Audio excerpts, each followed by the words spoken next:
ये है भारत के वो 5 सबसे पुराने मदरसे जिनकी स्थापना हजारों साल पहले की गई थी। ये सभी मदरसे निर्माण और स्थापत्य कला का बेहतरीन नमूना थे। भारत में इस्लाम को फैलाने में इन मदरसों का बड़ा किरदार रहा। 15वीं सदी ईस्वी तक इन मदरसों में दुनिया भर से लोग पढ़ने आते थे। इन सभी मदरसों में कुरान और साइंस की शिक्षा दी जाती थी। भारत के सबसे पुराने मदरसों की लिस्ट में पहला नाम मदारिस अजमेर का आता है। इसकी स्थापना 1192 ईस्वी में शहाबुद्दीन गौरी ने की थी। शहाबुद्दीन गौरी ने पृथ्वीराज चौहान को हराने के बाद इस मदरसे की बुनियाद रखी। ये मदरसा 2.5 दिन के झोपड़े मस्जिद में था। आज भी इस मदरसे के निशान अजमेर में देखे जा सकते हैं। ये भारत का पहला मदरसा था जिसमें लोगों को रहकर पढ़ने की व्यवस्था की गई थी। शहाबुद्दीन गौरी ने अजमेर में बहुत से मदरसे खुलवाए जिनमें मुफ्त शिक्षा दी जाती थी। इन मदरसों में पढ़ाने के लिए दुनिया भर से आलिम बुलाए गए थे। 2.5 दिन का झोपड़ा मस्जिद में खड़े इस मदरसे के पिलर आज भी मुसलमानों के सुनहरे दौर की याद दिला रहे हैं। भारत के सबसे प्राचीन मदरसों की लिस्ट में दूसरा नाम मदारिस मुअज़्ज़ा का आता है। इस मदरसे की स्थापना कुतुबुद्दीन ऐबक ने 1207 ईस्वी में की थी। ये मदरसा दिल्ली का सबसे मशहूर मदरसा था जिसमें हर तरह की शिक्षा दी जाती थी। 5 मार्च 1237 को रजिया सुल्तान की दौरे हुकूमत में इस मदरसे को कुरामतों ने शहीद कर दिया, जिसे बाद में फिरोज शाह तुगलक द्वारा फिर से बनवाया गया। इतिहासकारों की माने तो इस मदरसे में उस वक्त की सबसे बड़ी लाइब्रेरी मौजूद थी। कुतुबुद्दीन ऐबक ने दिल्ली में और कई मदरसों की स्थापना की। उसके द्वारा कुतुब मीनार के पास बनवाए गए मस्जिद और मदरसों के खंडहर आज भी देखे जा सकते हैं। कुतुबुद्दीन को भारत का पहला मुस्लिम सुल्तान भी कहा जाता है। बुखारा के मशहूर आलिम मौलाना बदरुद्दीन इसी मदरसे में पढ़ाते थे। इन्हें कुतुबुद्दीन खुद भारत लेकर आया था। मौलाना बदरुद्दीन मशहूर सूफी हजरत बाबा फरीदुद्दीन के दामाद और निजामुद्दीन औलिया के उस्ताद थे। भारत के सबसे प्राचीन मदरसों की लिस्ट में तीसरा नाम मदरसा फिरोज शाही का आता है।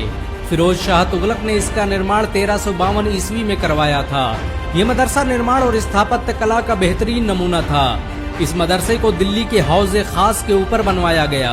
ये मदरसा 14वीं सदी ईस्वी में बना सबसे खूबसूरत मदरसा था। इस मदरसे में एक मस्जिद की भी स्थापना की गई थी।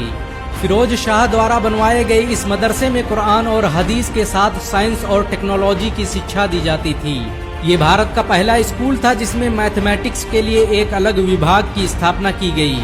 इस मदरसे में कई हजार बच्चे तालीम हासिल करते थे। फिरोज शाह तुगलक हर साल इस मदरसे के लिए अलग से बजट पेश करता था। ये भारत का सबसे आधुनिक मदरसा था जहां पर अस्पताल से लेकर मुफ्त इलाज की सुविधा उपलब्ध थी।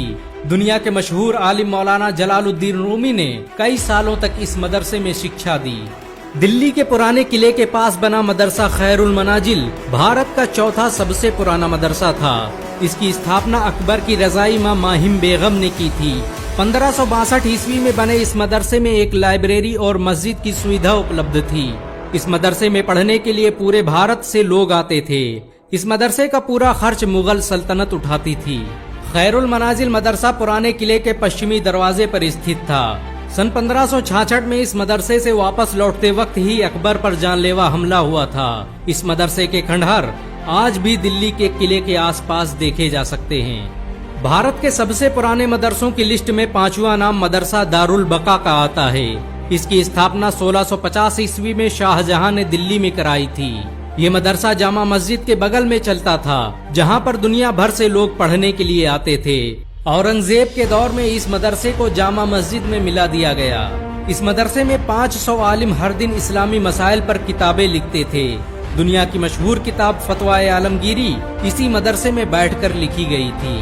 दारुल बका मदरसे में लोगों के इलाज के लिए अस्पताल की सुविधा भी उपलब्ध थी, जहां पर लोगों का मुफ्त में इलाज किया जाता था। 1857 के विद्रोह के दौरान इस मदरसे को बड़ा नुकसान पहुंचा और फिर धीरे धीरे इसकी इमारतें कमजोर होती गईं। इस मदरसे में शाह अब्दुल अजीज मुहद्दिस देहलवी ने भी तालीम दी थी। अंग्रेजों के खिलाफ फतवा देने के जुर्म में इस मदरसे के बहुत से उस्ताद गिरफ्तार कर लिए गए और इसकी लाइब्रेरी को तबाह कर दिया गया। आज जामा मस्जिद के करीब इस मदरसे के कुछ ही निशानात बाकी हैं। इन सब के अलावा मुसलमानों ने भारत में बहुत से मदरसे स्थापित किए जो सदियों तक सभी धर्मों के लिए शिक्षा देने का काम करते रहे। भारत में अंग्रेजों के खिलाफ जंग का ऐलान एक मदरसे से ही किया गया था। भारत में आज भी कई लाख मदरसे चलते हैं। मुसलमानों के दिलों में आज भी मदरसों की अजमत जिंदा है। एक मुसलमान होने के नाते अगर आपको गर्व महसूस हुआ हो तो इस वीडियो को लाइक और शेयर जरूर करें। ऐसी और वीडियो को देखने के लिए हमारे चैनल को सब्सक्राइब करें, घंटा जरूर दबाएं।